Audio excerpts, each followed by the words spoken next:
Since 2003, this is The Sports Source. With your host, John Pennington. The Sports Source is presented by Junk Be Gone, Pipe Wrench, and the Garza Law Firm. The Sports Source starts now. Good Sunday morning. Welcome into the Junk Be Gone studios for today's edition of the Sports Source. Tennessee got a scare from Arkansas yesterday, 34-31. They walk away with the victory. I know there's a lot of people out there frustrated with the defense, frustrated the way things are looking. But the reality is you are 5-1, and the one loss was in overtime to Georgia, when if you'd hit a medical kick, you'd be 6-0.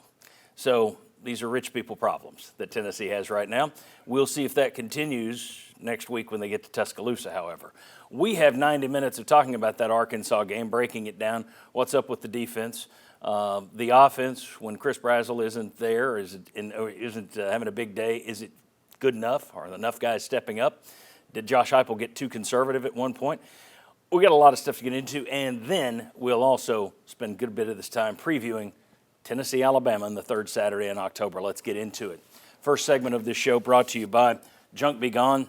I don't know about you, but I am a guy who's pack rat, bordering on hoarder.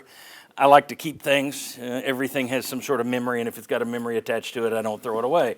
Problem is, if it sits in a closet for 14 straight months, it's not really giving me my memories. So occasionally I'll have Junk Be Gone come over, and I'll haul up all the stuff. Well, I'll throw it in their dumpster, and they haul it away for me. You can do the same, whether that's your office, your home. They take good care of me. They'll do the same for you. It's affordable, it's easy, and they got a team to move the bigger stuff if you don't want to fool with it. JunkBeGone.biz to learn more. All right, let's welcome in the first wave of panelists. We got four more guys sitting off set, looking and staring holes through these guys. Jimmy Himes right there. Mike Stoll, VFL. VFL Will Overstreet back with us, and Bob Hodge right down there. Appreciate all of you being here. Mike Washington said the Vol defense has some holes, and that got a lot of play here in Knoxville, and we found out the team was talking about it, and it was used as a motivating factor. And then he went out and went for 80 yards in the first quarter, 100 yards in the first half, and 130 yards in the game. Yeah, Tennessee has some holes. that comment didn't fire anybody up, apparently. I want to ask you, the Hogs rolled up 496 yards of offense, almost evenly split. Neyland Green's a good quarterback, very effective. But at the same time, you're now giving up yards like it's going out of style. You're giving up 30 points on average to your opponent. Well, Overstreet, we went into this season, and by about July, it was this defense can be as good as last year's. By August, you actually had people saying, this defense could be better than last year's. How was everybody so wrong about this? I'll tell you what, I think the biggest thing of why everybody's so wrong about this, you had your best two DBs that went down, that haven't been back in the game. And I think this team has come up with a philosophy of where bend but don't break. You just look at those games against Arkansas when they're getting all these big runs. What do you see? They have 6 man in the box, right? And they have 2 linebackers that are fairly deep. And then what's happening is Arkansas is attacking the weak side. So they're pulling back guards, they're pulling back tight ends to block. And all of a sudden, they've got numbers. And we have some problems with some of our linebackers and some of our safety staff coming up and actually making the play at that point in time.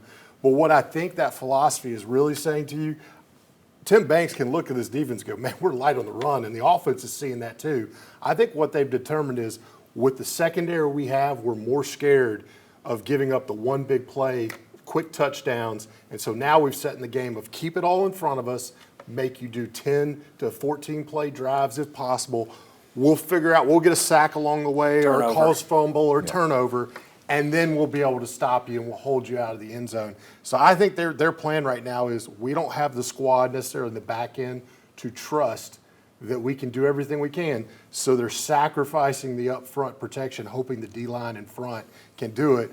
But you don't necessarily have always to that weak side, especially the right guys to be able to make the plays. And you got the 3 turnovers yesterday that made the difference in the ballgame. 2 of them you didn't cash in on, but you could say the game-winning score. If you want, you won by 3 points. The game-winning score was the turnover you got down at the 19-yard line. So the turnovers did make a difference. Bob, they aren't running as fast tempo as they did in 2022, but you heard them say yesterday you're still the fastest tempo in the country. No one's running that Chip Kelly 100 miles an hour, Gus Malzahn stuff right now. So let's say you're the fastest team in the country. So it's not as fast as it was, but you're still plenty fast. This sounds like what we expected when Tim Banks first got here. The defense is always going to be challenged. So let's make big plays, get the sacks to shut down a drive. Or are we just kind of going back to the future here on the defensive front for the rest of the year? I think you are, because of the thinness that Will talked about, and you're thin on your defensive line too. I mean, you've got numbers and you've got some pretty good starters, but last year you were able to rotate in a completely different defensive line that was almost as good, and now, okay, when we start getting other guys in there, we lose a little bit, or they lose a little bit. So I think you are playing protect the defense somewhat, and I think it shows up too when Heupel doesn't take chances in the areas of the field where used to he would take chances. And I think that comes back to, well, we've got a defense that, we're gonna sit on you a little bit. Yeah, gentlemen. Hey, I think if you look at the way that the defensive front is, and you spoke to the depth, they also have guys that, the big stat, everybody talks about how many sacks you get, how many times you get to the quarterback. They're not great run stoppers, right? So you see guys trying to hit a seam to get to a quarterback versus fronting up a guy, separating him. A couple things happen. Number one, that stalls the line of scrimmage. Your linebackers can get in there and make the tackle. The linebackers are a little too aggressive, and the defensive linemen really aren't going, okay, I'm going to stone this guy, so that it makes the guy bounce early versus getting into the line of scrimmage and making the cut. So I think the guys up front, especially our defensive ends, they're not big into run stop. They're big into, I'm going to get the sack. We're going to lead the country in sacks.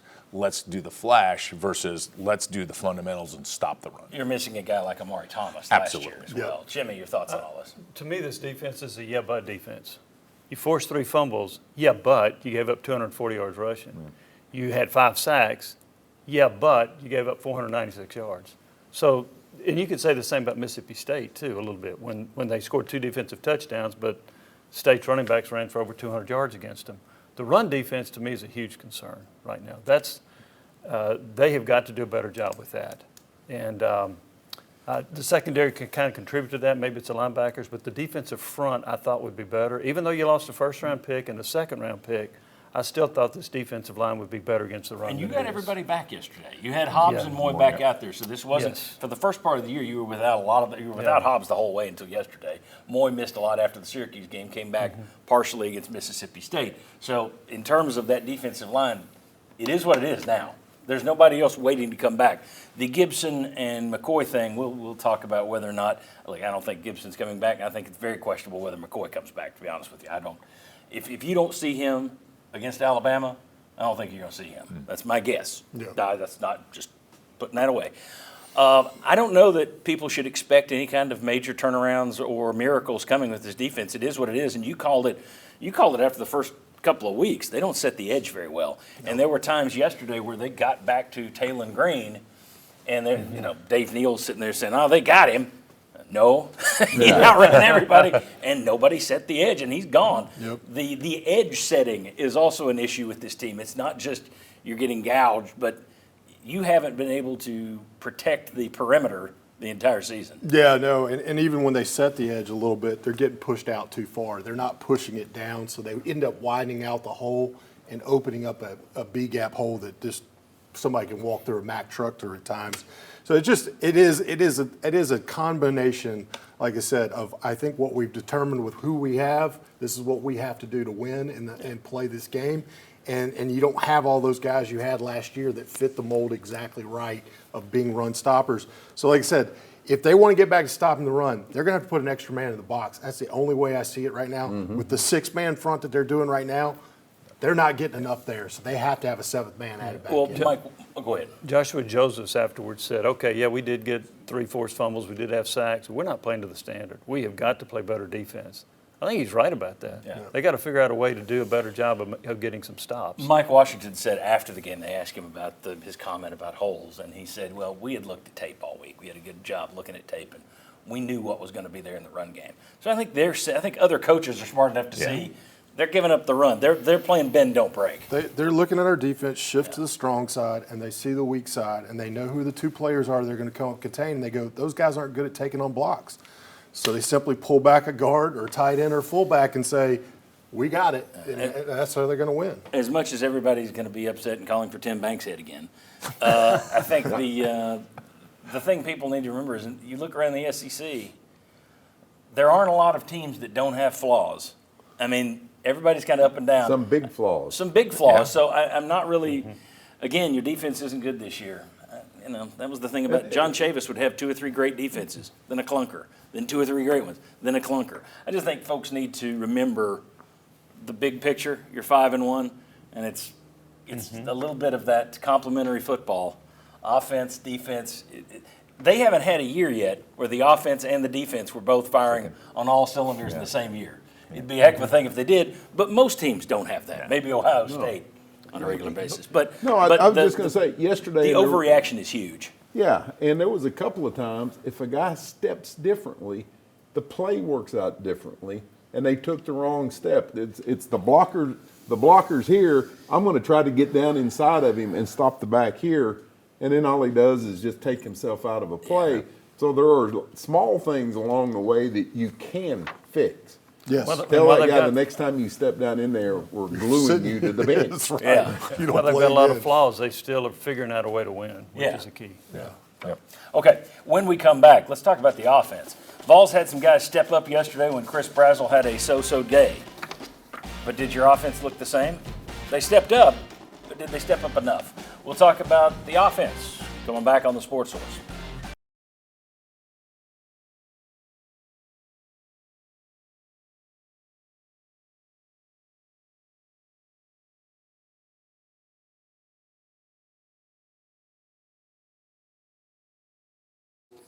Welcome back to the Sports Source. This segment brought to you by A.G. Hines Company. Whether you're the biggest construction company in town or just a first-time do-it-yourselfer, you don't know, never done this before, I'm going to give it my best shot. A.G. Hines Company is where you turn. They have the materials for the big company or the one guy. It's the same quality stuff. Tools, advice, you get it all there, and they've been doing it for a century. Folks, you can trust a business if it's been around for 105 years. A.G. Hines Company, been around for 105 years. 1920 to 2025, aghines.com to learn more. Okay, let me welcome in the first 2 guests before we get to the poll. Right over here we got Josh Ward. Right over here we got VFL Ollie Lane. I believe you guys are doing radio this morning, so come up with all new takes. Ollie said he had enough, so he said, send me over here. There you go, separate them. I understand. And we got a poll question for you. Thought this would be interesting. I'll never be able to read these little numbers. What is more likely next weekend? Vols win by 10 or more. Vols win by 7, Vols win by 3, or Tide wins by 3, Tide wins by 7, Tide wins by 10 or more. 47% say, ooh, boy, the negative people go to my website and vote early. That's what happens. We see it every week. The negative people go to my website, I hate these guys. And then the next day we put it up here and the TV viewers go, no, calm down. So I want to see where this ends with our projections. You tell us, you got 6 choices. Vols by big, Vols 7, Vols 3, Tide 3, 7, Tide big. Let us know. Go to the Hearthside Bank there. You see that? See that QR code? Use your smartphone, click it there, and you'll see more. All right, speaking of seeing more, if you aren't watching our Saturday kickoff show, you miss good insights like this. Ollie, we'll start with you. What's Tennessee got to do today? As much as Vol fans probably don't want to hear this, we need to find some other targets. I love Chris Brazzell. I love that we're getting him the ball a ton, but at some point, and now you're halfway in the season, defenses are going to start picking up on that. They're going to start double teaming the guy, making it almost impossible for him to even get an option. Yeah. We're going to have these other options like Staley, Matthews, Kitzelman, maybe an Ethan Davis thrown in there to really Who's step banged up up. a little. We'll see how much he plays today. Yeah. But we need these guys to step up and start being more viable options for us. And not to say that they're not talented, because when they do get the ball, they do some pretty amazing things. Good timing, Ollie, because yesterday Chris Brazzell didn't have a big day, but you did get Braylon Staley, 6 catches, 109 yards. Miles Kitzelman, 5 catches, 56 yards, and a touchdown. Mike Matthews, 3 catches, 49 yards, a 12-yard end around. Chris Brazzell, 1 catch, 5 yards. Since you already had your say, and we'll work back to you. Let's start with Mike Stoll here. All right, you had some guys step up. Chris Brazzell was silent yesterday. But was the offense the same? So, score 34 points. I think what you'll see is Joey Aguilar will go back and look at the film, and he's going to see some missed opportunities because we watched, and at the game, you saw Chris Brazzell break open. And they had a safety kind of high over the top, but he was more towards the middle of the field. There was a couple down the field routes. If he can throw over the shoulder and make the catch, he torched that DB three, four times. Missed him on a deep ball. Yeah, deep ball. Because that first turnover. I mean, we saw it's like he's open right there instantly, and he just didn't make the pass, and then he missed through the other one. So I think Joey Aguilar is going to go back and look at it and go, okay, the film, I missed this. I'm going to be looking for this more. I think he saw coverage real quick and then make a decision versus going back. But at the end of the day, it's good. Other people stepped up. I do think there were some missed opportunities for the big shot. Do you feel this offense, if Chris Brazzell isn't firing, it can get by? Or are you concerned that, no, you need Chris Brazzell? Well, it seems like he can get by because Staley did step up, as Ollie said needs to happen. There were some opportunities for Mike Matthews as well, probably like a little more from him, and then they ran the ball well. But how much time did we spend last year talking about can they get the big explosive plays down the field? So they didn't have enough of that to maybe maximize what they could have done against Arkansas, where it isn't a game in the fourth quarter. And 2 weeks ago against Mississippi State, now one was called back by penalty, but they didn't have the big plays down the field against Mississippi State either, and they didn't have all the offensive performance they wanted in that game either. So Brazzell's probably their best deep play down the field threat. They are going to need that to maximize what they can do. And that's where I was going to lead with this, Will. You look at Mississippi State, your offense came back to earth a little bit with good job producing without the big plays. Same thing yesterday against Arkansas. We had been saying this offense is back and right, and Aguilar's done a good job, and your deep threats are good. But, boy, what we've seen the last couple of years, if the big plays aren't there, this offense, good, not great. It's great when the big plays are there. Right. If they're not there, kind of can be a slog at times. And again, you had 34 points yesterday. Arkansas's defense is 15th, 16th in every category, along with your own. So that is a bad Arkansas defense. Yeah, it definitely makes his offense go different. I mean, it goes hot and cold, right? And it doesn't seem as dangerous to the other team. The other team, if you're not hitting those big shots, they don't get as worried about, I've got to start throwing the ball more, right? Like they don't have to feel like I'm in a foot race anymore. So I think it also puts less pressure on your offense, which then gives them more time to work on a run game against your defense. So I think overall they've got to figure out, we still are missing that we haven't seen, even with this, you still haven't seen the guy that takes a 5-yard, an 8-yard pass and can make two guys miss and go to the house. Everything has to be big shot right now, and that's still the unfortunate part with our personnel. You would have liked us to see us get that guy that, can be out there in space, make a guy miss and take it the distance. And I still wonder if Mike Matthews is going to develop into that guy because he has shown flashes of that. And I just wonder, is this what we've said with all the receivers that have come through there, it seems. Your first year, you're not confident. It doesn't look great and granted, this is his second year on the team, but it's his first year really playing. And then does he take a step forward next year? But they missed the jitterbug. They missed the guy who can make people miss. Ollie, let me ask you, we need to get into the run game a little bit. We've been talking about the fact your run game hadn't been as dominant. It looked good yesterday. It was DeSean Bishop. Had a great day, career high day, then leaves with some sort of a right leg injury. Josh Heupel said after the game he does not anticipate that being a long-term thing. Okay, what does that mean? Define long term. Yeah, right? It's all relative. Yeah, if it winds up in Tuscaloosa, I would consider that a long injury. Yeah, exactly. Because you don't want to miss him.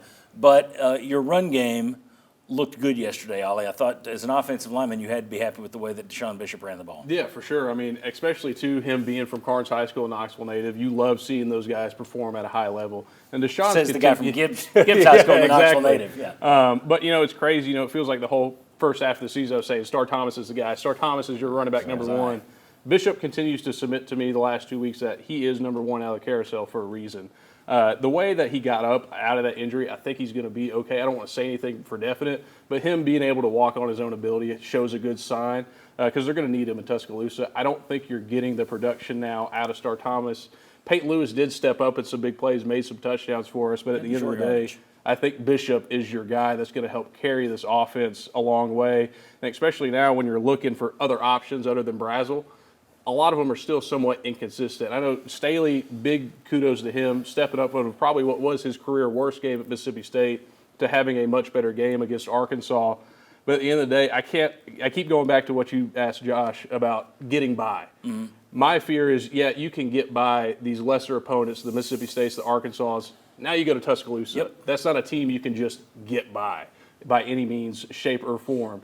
So they're going to have to do some things to continue to force these other guys to make bigger, instant impacts into this offense. Well, let's just take it there. If Chris Brazzell doesn't have a good day at Alabama, I don't give Tennessee a very good shot of winning. I don't care what I saw yesterday. Yeah, you stepped up. But, I mean, it's become apparent. We said it at Mississippi State. Man, he's kind of the engine this year. He's replaced Dylan Sampson. It's a different position, so obviously he's not going to be an every-down, grind-it kind of guy. But he is kind of the engine on that offense. And I thought yesterday kind of underscored that. We needed guys to step up. They did step up. Still didn't look the same to me with him not being the bell cow. Yeah, there's a gap between Tennessee and Georgia going in. Chris Brazzell helped eliminate that gap, and I know they lost the game. They're not in the game without Brazzell's big plays against Georgia. You need that next week. Yep. All right. You get anything else? Capitalizing on the turnovers as well. Like you got to get points on there. Yeah, man. Yeah, that was too. And again, one of those missed shots to Brazzell. Yep. Absolutely. Yeah, after the first turnover. Exactly right. Okay, when we come back, did Josh Heupel take his foot off the gas a little too early yesterday? Specifically about 8 minutes to go in the game. And I'll do this when we come back. Jazz hands, everybody.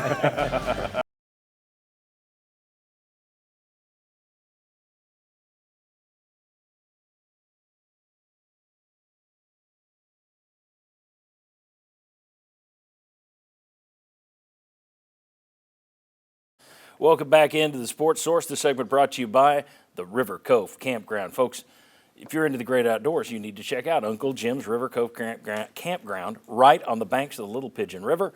It's about 10 minutes from all the attractions in Sevier County that you could possibly want to see. Tons of amenities for both the tent camper or the RV camper. Again, find out more for yourself. RiverCoveCampground.com. It's a pretty impressive place, I swear to you. River Cove Campground. There are the Heupel keys. Only hit on 3 of them yesterday. Wow. Score 30 or more points. He did that, so now they've moved up to 38-3 under Josh Heupel. Rush for 177 yards or more. Boy, 35-2 when that happens. And look at this one. When you rush for 3 touchdowns in a game or more, 25-0. Pretty good. Didn't hit on any of those others yesterday. Let's welcome in the next 2 members of our panel right over here. Woo! So did you coordinate? Is this for Nico? Is that UCLA? I'm just trying to bring some sunshine, baby. I can wait to that segment. PFL Sunshine Sterling Hinton is right there. Looked like a Sunday morning, like an Easter egg. We're bright, baby. And then right over here we have Chuck Cavalaris. Yes, Chuck, thank you. I know you're preparing the Cavalaris line for later. Casino had a good week because everybody made their picks when Sam Pittman was still the coach. And we might have picked it differently if we'd known there was a coaching change. But the Casino, you don't care. You're just laughing and raking it in. All right. 8:17 to play in the game, Bob. Vols lead 34-24. Arkansas has just scored, 34-24. You start with a 1-yard run. Then you hit the little pass and run with Miles Kitselman, 23 yards, and I'm sitting there thinking, okay, they're going to attack here. 1-yard run, 23-yard pass, then 3-yard run, 4-yard run, run with no gain, punt at the 4:51 mark. Tennessee burned 3 minutes and 26 seconds from the clock, but did Heupel get too conservative too soon in your opinion? Yes. Me and you were talking, I think, at the time. Yes. Well, that blows the illusion, though. I have to ask you, so they'll, okay. Well, now I will explain why. There you go. Because your defense is giving up points and yards to Arkansas. And even though they got better in the second half, they were still giving up points and yards. So you've got a 10-point lead.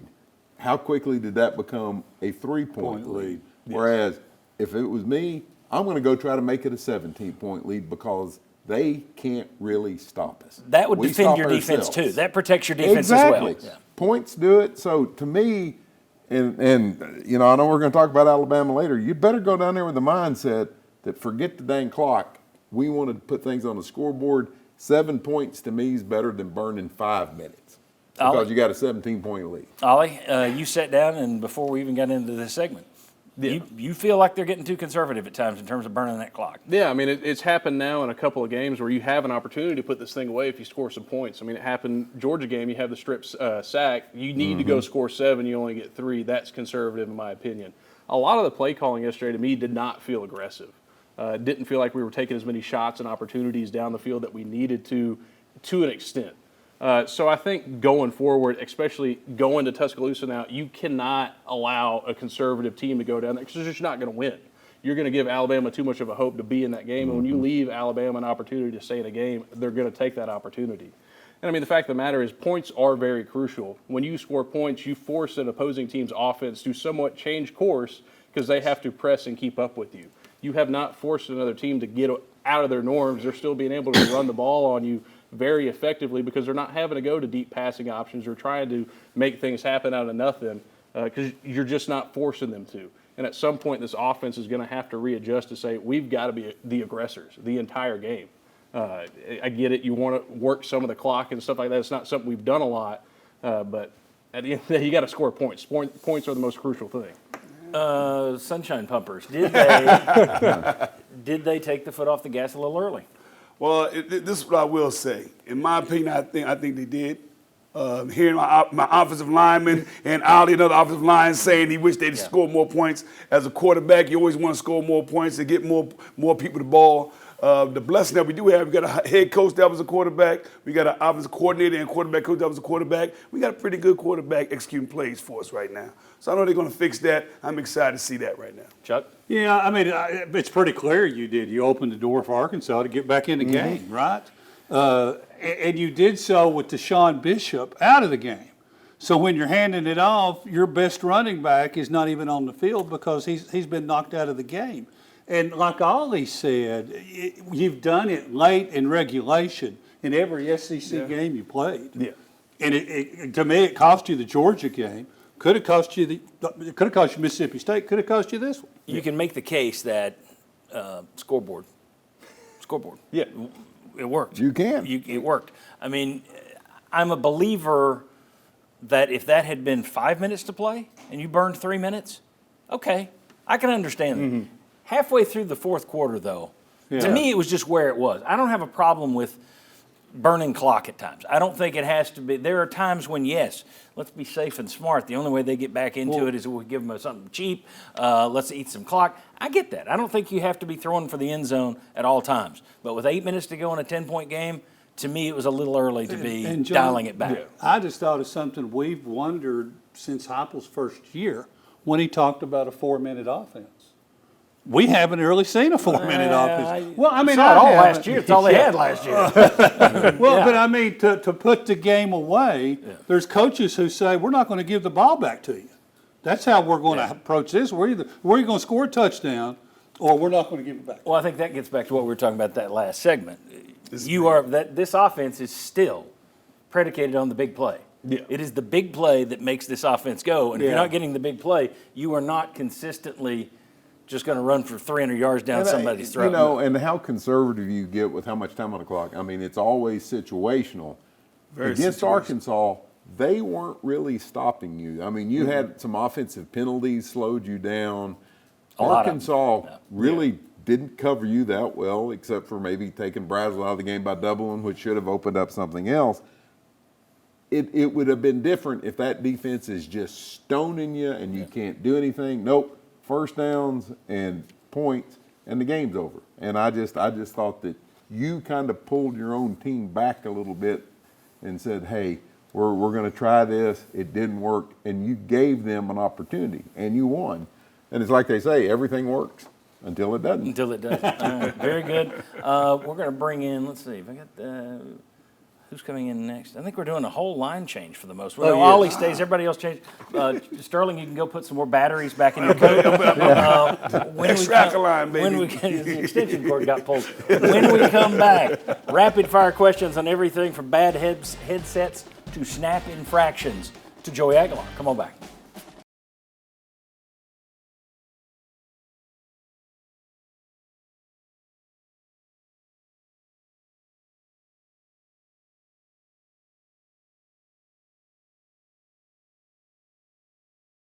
Welcome back into the Sports Source. This segment brought to you by Southeast Termite and Pest Control. Just got the fall invader treatment at my house this past week, folks. Not a moment too soon. I was at our Sports Source Digital Network studio this week and walked in, and right there on the door, stink bug. Well, he can get into the studio, but he's not getting into my house because I got the fall invader treatment. You can too. SoutheastTermite.com. to learn more. Okay, let's remind you of the poll. There we go. Let's see if this has shifted a little. Okay, 36% say Vols by 3, 36%, 35%, it shifted. 35%, I'll just sit here and do it like a horse race. Down to 35, now 34. 35% still say the Tide by more than 10. I'm a little surprised by that. Picking a big Alabama win on this 5-1 postgame show. I think people are a little upset. So anyway, you got, 50% of you see Alabama by at least a touchdown. All right, keep playing. I want to know what you think. Keep going. All right, we got rapid fire questions here. We're back with Josh, Jimmy, Mike, and Ollie, and I'll start this way and come the other. Ollie, after Joey Aguilar, and about a minute on these. Okay, after Joey Aguilar went head first into Arkansas's communication box, the Hogs headsets went out, and by rule, Tennessee has to take their headsets off. The coaches come running down from the press box to be on the sideline. Then the headset started working again, so I guess the coaches went running back up at some point. I can't attest to that, but how big of a deal, as somebody who's played in this offense with this staff, how big a deal was that when you lose headset communication? No, it's a huge deal. Everything comes from the box. I know some teams now or then you'll see it, an OC or DC does stay on the sideline. That's not the case for Tennessee. It's never been the case for Tennessee. They see the game a lot better from the box. They can call it more effectively. So you just took out a whole phase of that game, forcing them to come down field level. And then also your guy that's calling the plays is up in the box. So now he's not being able to get the plays communicated down that needs to be called. So it definitely is a big change-up and a huge adversity that they had to face.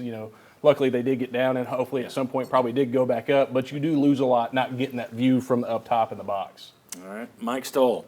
And I know Ollie will agree with you on this one. Neither of you liked it. I was texting with you. There were some bad words. Not mine. Yeah, it was all Ollie. The Vols were forced to punt in the second half after their attempt to draw Arkansas offside resulted in a snap infraction. Refs didn't like what they saw. You didn't like what you saw from the refs. Explain why not. Well, I think so. The way that this breaks down and the way that the situation goes, now if a defensive man moves into the neutral zone and the offensive guy flinches or moves, then that is on the defensive player, right? And so it was a long count, 4th and 1. They're trying to get him to jump. Arkansas jumps. The defensive tackle and the defensive end both come. The defensive end was clearly in the neutral zone. Right guard tackle move. No. Let's go, Bobby Petrino. It's all right. We're gonna give that to them for you, because that's how I felt like it was kind of going at the situation. It would have been better when you do that situation. You are trained as an offensive lineman. If that guy comes in, reach out and touch him, right? Because then you're making contact. Dead ball. It's clearly going to be more easier to call, but I think the referees made a call. I don't think they were fully in position. The back judge, I think, started making the call. He ran up, starts blowing the whistle. The side judge was a little late, blew the call. We don't often talk about officials on this show because the other team's going to be crying about the calls they didn't get, but yesterday was a strange one. 10 accepted penalties against Tennessee, 1 against Arkansas. It's rare to see that kind of a discrepancy, imbalance in any of these games. What I like Josh Heupel said afterward, we just have to play smarter. And there was a touch of sarcasm in that comment. Jimmy, I got a question for you. Yes, Joey sir. Aguilar got hurt in the fourth quarter on a nifty run. He falls. It falls in the football, knocks the wind out of him. We've seen it before. He comes out for a couple of plays. You're thinking, well, they've called a time. Arkansas took a timeout. He can go back in. They kept him out for a couple of plays. They sent him back in the first play. There's a run call.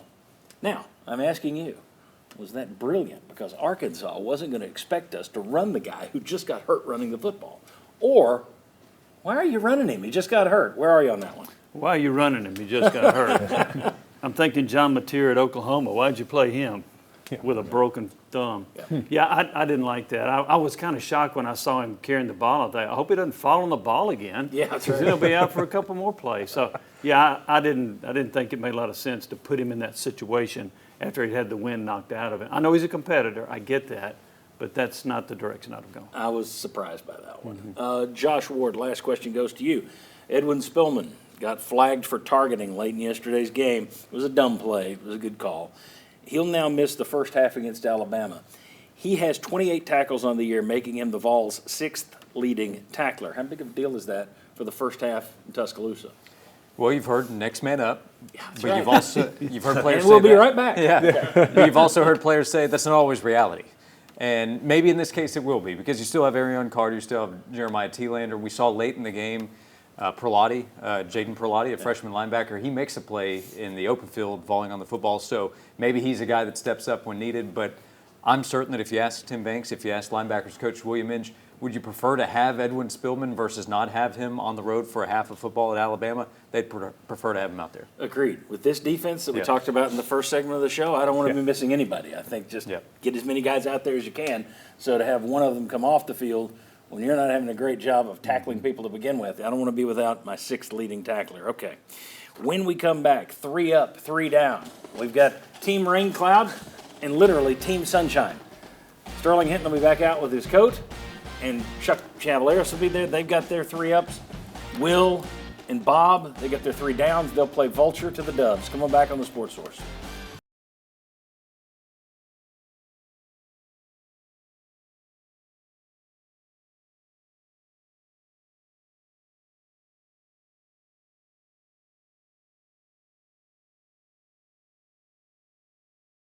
Back to the Sports Source. This segment brought to you by Madisonville Marine. There's no better place to buy a boat than Highway 411 North in Madisonville. Their goal isn't just to sell you a boat. And I know that sounds crazy, but their goal is truly to sell you the right boat for you and your family. That's why people keep returning to Highway 411 North in Madisonville. That's why there's no better place to buy a boat.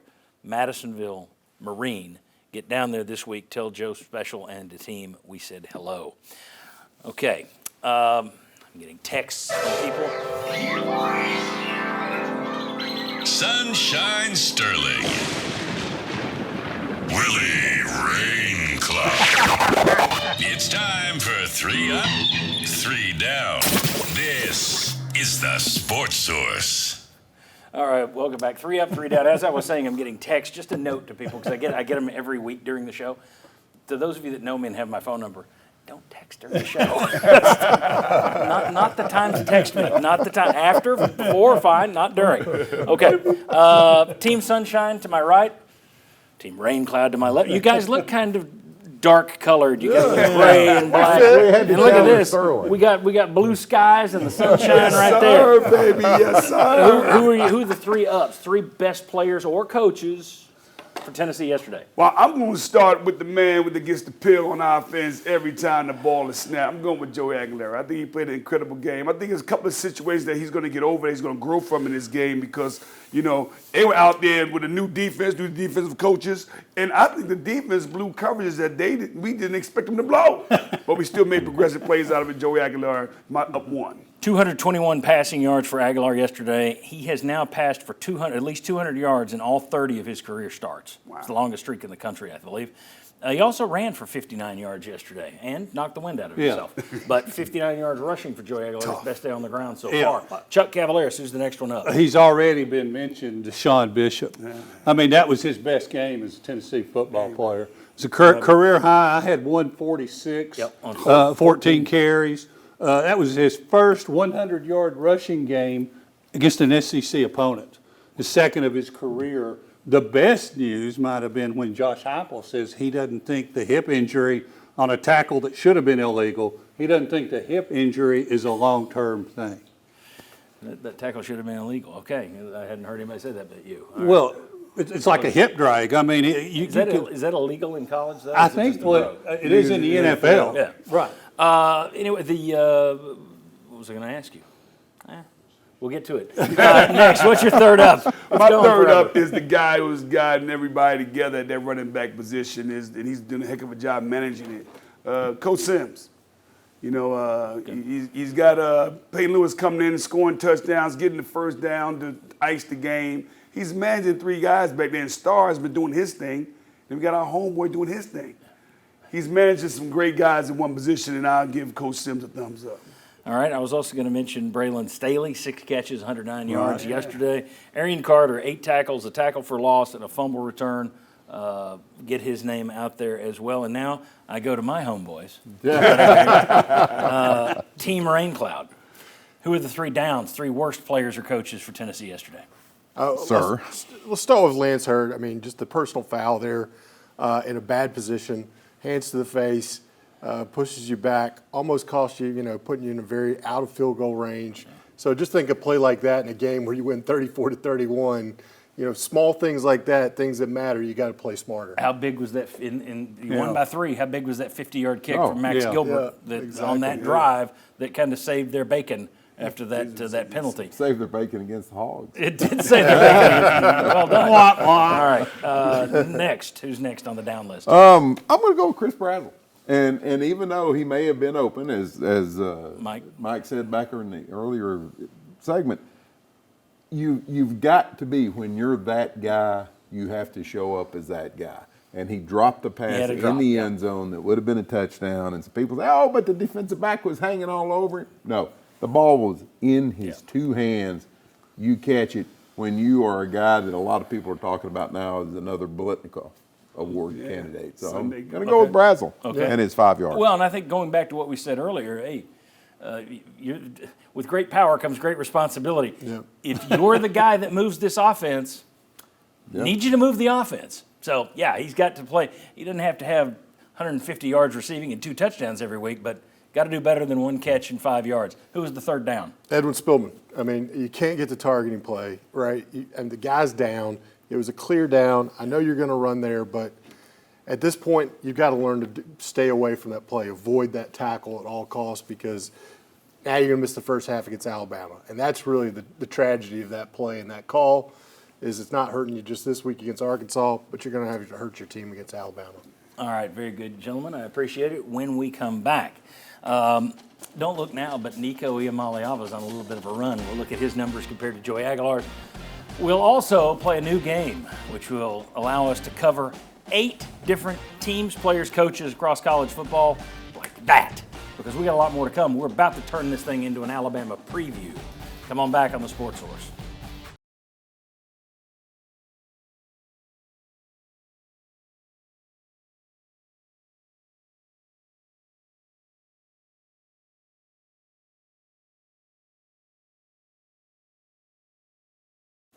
Welcome back to the Sports Source. This segment brought to you by Hearthside Bank.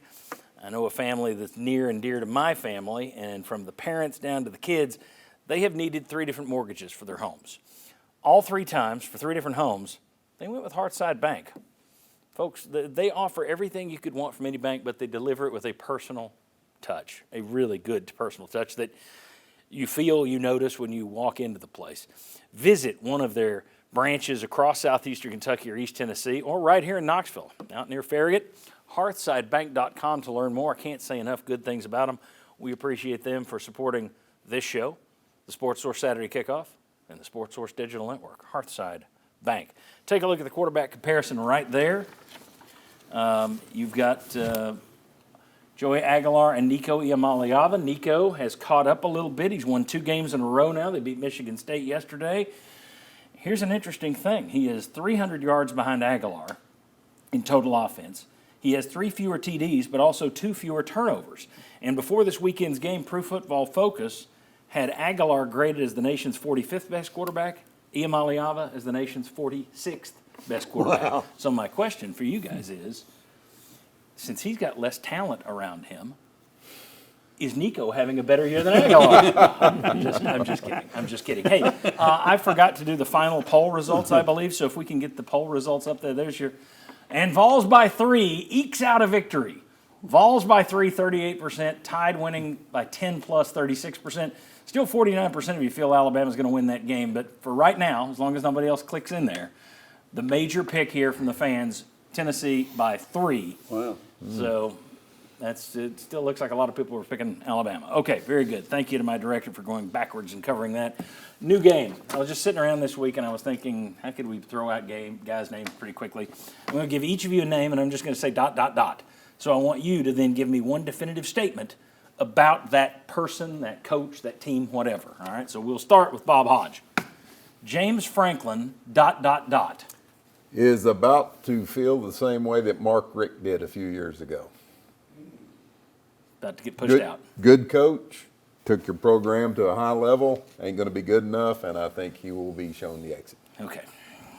Jimmy Himes. Ole Miss ...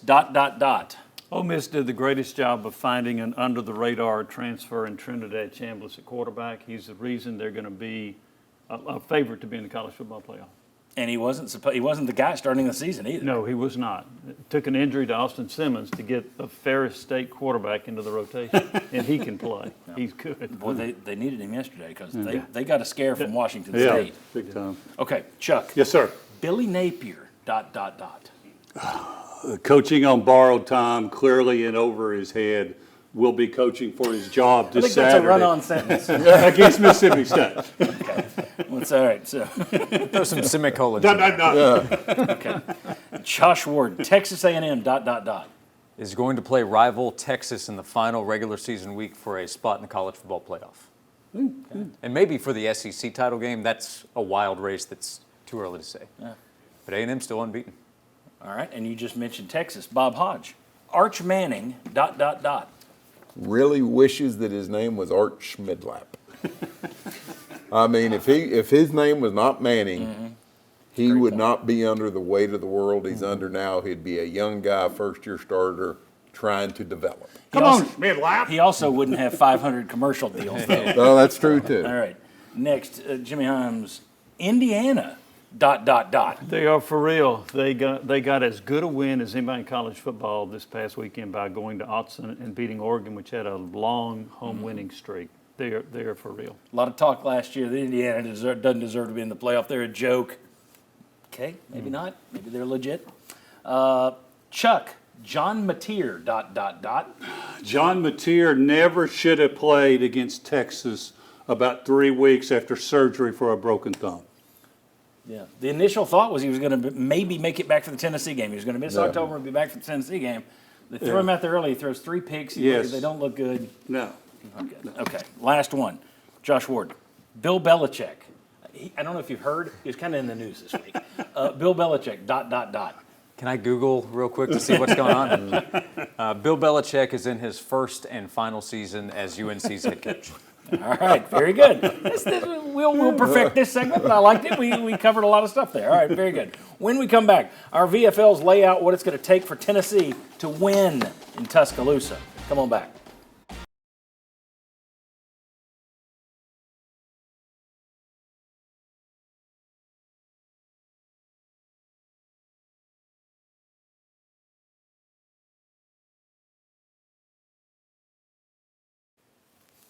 Welcome back to the Sports Source. This segment brought to you by a former Vol and his product, hard-hitting tea from Al Wilson. Al Wilson's hard-hitting tea, hardhittingtea.com. I'll just keep saying hard-hitting tea in more ways than you can count, so you'll be memorizing it as I say it.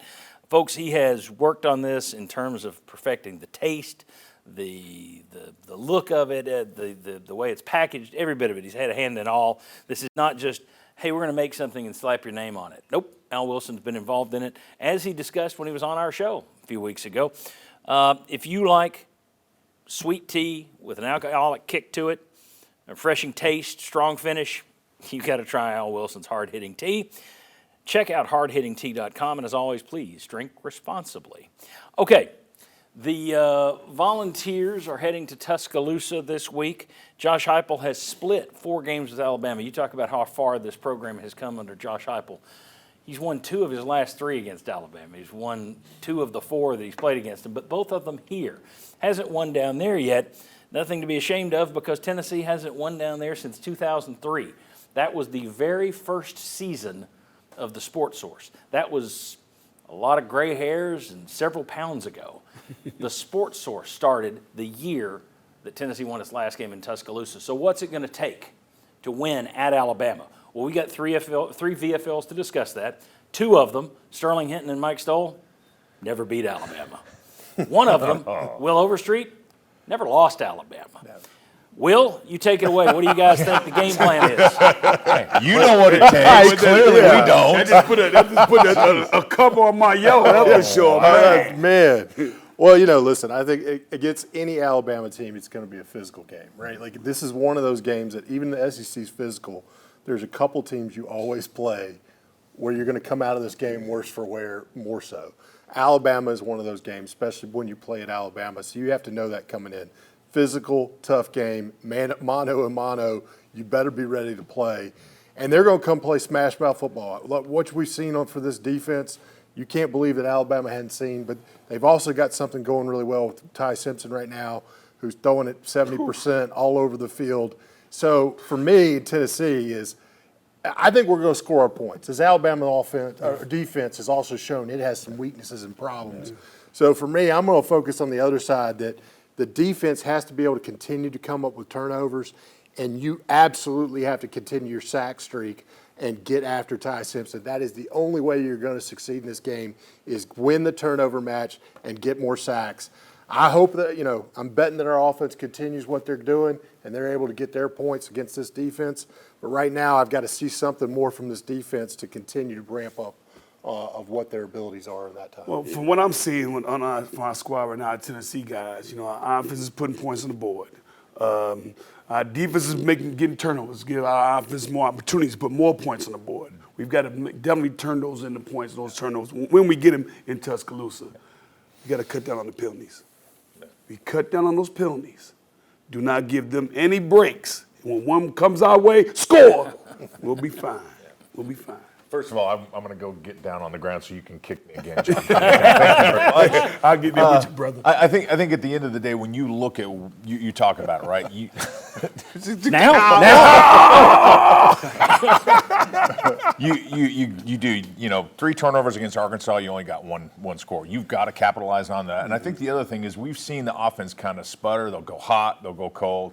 Man, you got to be all gas. In this game, you have to be all gas, and you've got to take every opportunity, get a couple big shots, because if you do make Alabama one-dimensional where they have to rely on their quarterback, and then you can lay your ears back, and you've got some great defensive ends that can rush, and you can put pressure on him and rattle him a little bit, I think that's your recipe. But you got to capitalize on the turnovers, and you just got to go wide open on offense. And let's talk about this. I think Alabama, too, has been a team that, when they win a big game like Georgia, what'd they do? First half, they were lights out. They jumped on them fast. Yeah. Against Florida State, they came out, stumbled out of the gate. Florida State jumped on them. So I also think with this Alabama team, which team shows up in that first half and jumps on the other one? Because that's the opportunity right there, because it seems like nobody's played a complete game. Yeah. So I look at how's that first half go and who jumps out on who. That first half is going to be key. But I'm from the realm where the fourth quarter belongs to us, baby. The second half is going to be true, because the team that makes the best adjustments to the other team's mistakes and what they're getting progress on in the first half, I think that team will win. And I think as long as we do not give them penalties, cheap penalties, man, we cut down our penalties or get a better referee staff, we'll be all right. Offensively, clean. You got to be able to do the things defensively. And this could be Josh Heupel's signature win on the road. He needs one. It's time for him to get one. Need the signature win, John. Looking forward. Got to come out there and play a tight game. You got to have it on both sides. Kid has to step up and play SEC level football. Sounds good. It's the third Saturday in October. Everybody's going to be fired up for it. I think you could sum it up with one of those maxims: take the fight to Alabama and keep it there for the full 60 minutes. That's what a lot of that sounded like. Start early, finish strong, be physical, all accelerator, no brakes on offense, cut down on penalties, take advantage of the turnovers, stress the kicking game for here's where the breaks are made. You got all of it. We may just run through the maxims a little later. When we come back, let's do another preview of this, deeper preview of this Alabama game. Will they or won't they? That's next. Then we got the Cavalaris Line. And we got a little history lesson, too, a little video from the past. All that still to come on the Sports Source.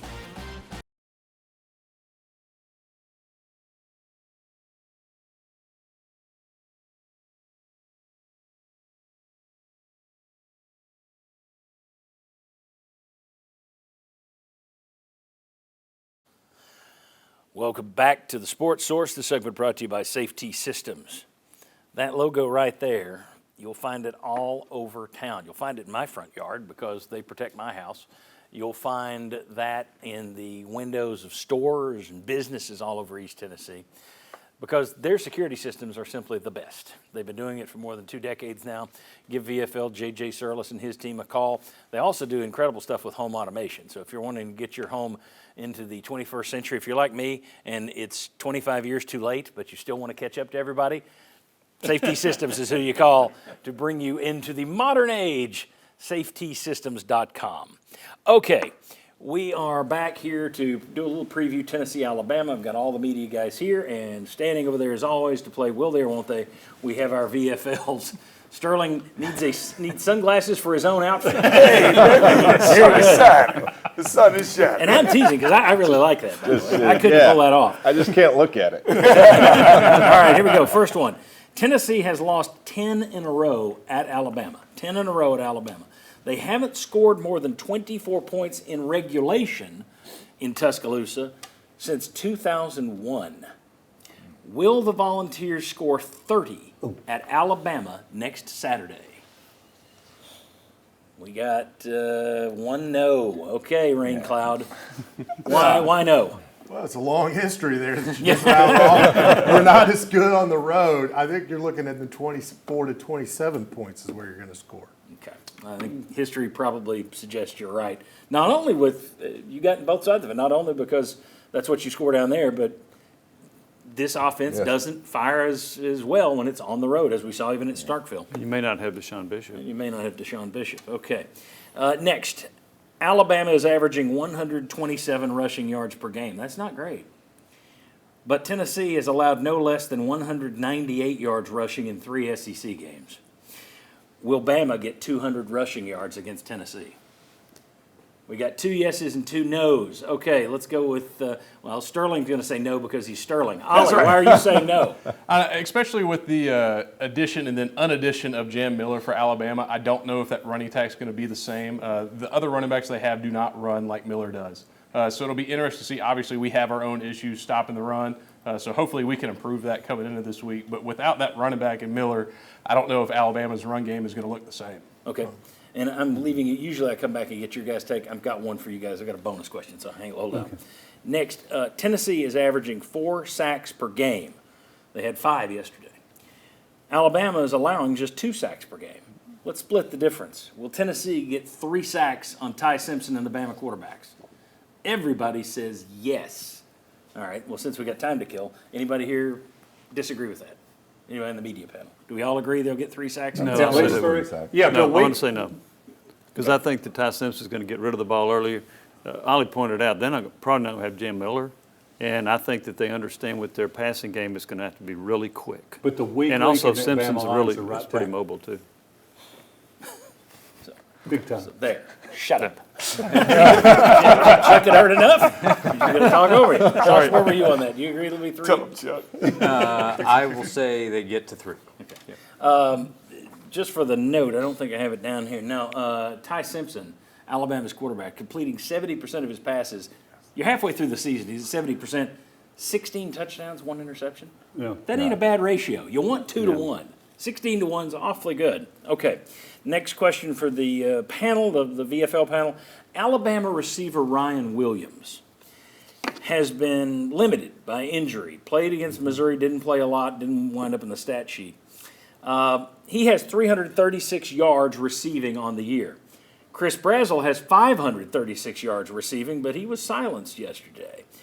Will Chris Brazzell have more receiving yards than Ryan Williams? Everybody says yes, he will. Okay. I'm going to guess, Al, if Ryan Williams is good, I'm going to guess they're going to do everything they can to find ways to get him on Ty Redmond. Figure out, where's Ty Redmond, get Ryan Williams there. All right. Very good. And I got one question for these guys. Will Jermod McCoy play against Alabama? He has not been cleared. Now, this is for these guys, not for those guys. You've already, you guys can sit down. But will he play? He's not been cleared, as the Sentinel reported this past week. He's at practice. Doesn't sound like he's practicing.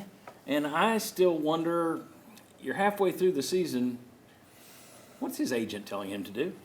I'm just putting it out there. I just wonder if you don't see him against Alabama, I don't think you're going to see him this year. I'm going to say doubtful that he plays against Alabama because you mentioned earlier Simpson's completing 70% of his passes, 16 touchdowns and 1 interception. They got a really good receiving core. You don't want to put bad tape out there. And I'm not sure he's 100%. No. So I'm going to say no. John Mateer would like to say that to his coaches right now. I don't want to put bad tape out I'm there. going to go with no. No. And I've heard it's also swelling on the knee, too, is a problem. I have no reason to say yes. Yeah. Okay. Sure you do. It would certainly help if he did play. Okay. When we come back, lots of movement on the Beat the House standings this week. Chuck Cavalaris raked in the cash. And we've got a video for you from the past. This coming Alabama game, it's an anniversary. We'll show you a clip that I remember like it was yesterday. Only it wasn't. Come on back.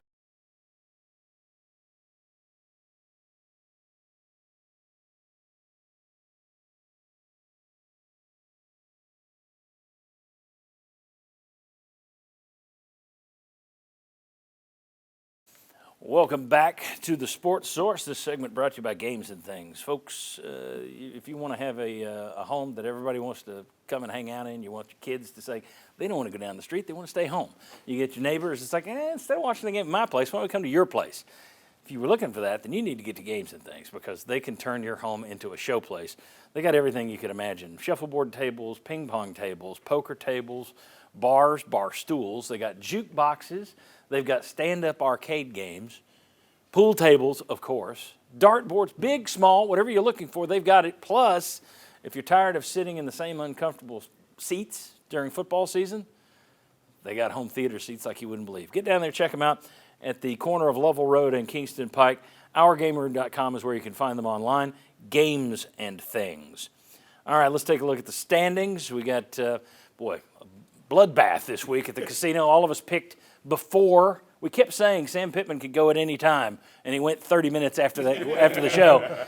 So I think we might have picked it differently. We wouldn't have picked Tennessee by 16.5 if we'd known they'd made a coaching change over there. Still, Bob lost 200, but he's still in the lead with $700. Daniel lost 200. He's at 500. Josh is at 500. Jimmy, you've been fading the public. What everybody else does, you go the opposite, and you've won like 3 straight weeks, so you're up to 500 now. That's what I think of this panel. Yeah, I completely understand that. Marlon is at 400. Ollie is at 400, dropped 200 last week. Sterling and I are down at 300. We bet on the Vols. Mike Stoll narrowly avoided the gallows when they win. He was at 100. He adds another 100. Now he's at 200. And, of course, Will Overstreet was the first man gone this week. He's got the skull and crossbones. But all that money going to the casino, that makes for a happy Chuck Cavalaris. Look at that. Counting his cash and smoking his big cigar. All right, let's go to Chuck. What do you got for a line? Where are you putting the line for Tennessee, Alabama? And I tell you what, let me cut you just a little bit short, about 45 seconds. Okay. Well, hey guys, the Chuck E. C. Note Loan Shark service is open for business. Real quick, John, this is all going to come back to what Caleb DeBoer wears, the Alabama head coach. If it's a black hoodie, Alabama's 12-2. If it's not the black hoodie, Alabama's 1-3. So if he's wearing the black hoodie, put your money on Bama. Is that the baseline quotient? That's the baseline quotient. That's out there. And also, Eli Drinkowitz, the Missouri coach, has nicknamed it the Black Hoodie of Death. So, okay, continuing with this. We've mentioned Ty Simpson. He's been on the money at quarterback. How about the odds that Caleb Proctor gets a carry? 6'7", 365 pounds. He's had a carry in back-to-back games. Jab Miller, the running back, concussion protocol. If he plays, you got to like Alabama's chances. I'm going to set this line, not knowing who the running back's going to be for sure, 8.5. Okay. Bama or Tennessee. All right. Thank you, Alabama. Thank you, Alabama. Thank you, Chuck. So you got Alabama by 8.5? 8.5. All right. So Vols plus 8.5. Bob, you're first. 200 on Alabama. Alabama 200. I'll get Daniel later. Josh. Every SEC game for Tennessee comes down to one possession, so I'll take Tennessee plus the 8.5 for 100. Attaboy. Tennessee 100. Jimmy Himes. Tennessee 100. I'll get Marlon later. Ollie.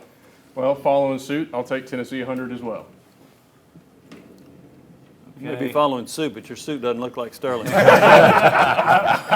might as well just get it over early. I'm going to put 200 on Alabama. Sterling. I'm going with it and put the C note from the Chuck E. C. Note Casino on the Vols, baby. We're going to do it. We're going to do it. $100 on the ball. All right, Mike Stoll. I asked Will Overstreet, and I went the opposite of what he said. I'm going all in Alabama. Oh, all in. $200, yeah. All in then, of course, Will is already at Boot Hill. Okay, I wanted to get something in here. This coming Saturday, it's the third Saturday in October, 40th anniversary of Tennessee, Alabama in 1985, and one of the greatest plays in the history of Tennessee football. In what was probably the biggest single play of the season, Dale Jones, Mr. Defense for Tennessee, makes an incredible interception to snuff out the Crimson Tide's comeback hopes.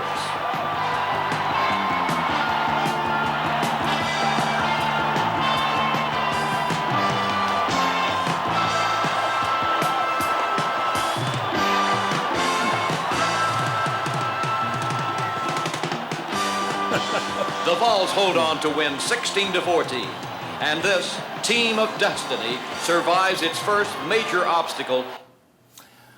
I remember exactly where I was watching that game, who I was watching it with, the whole 9 yards.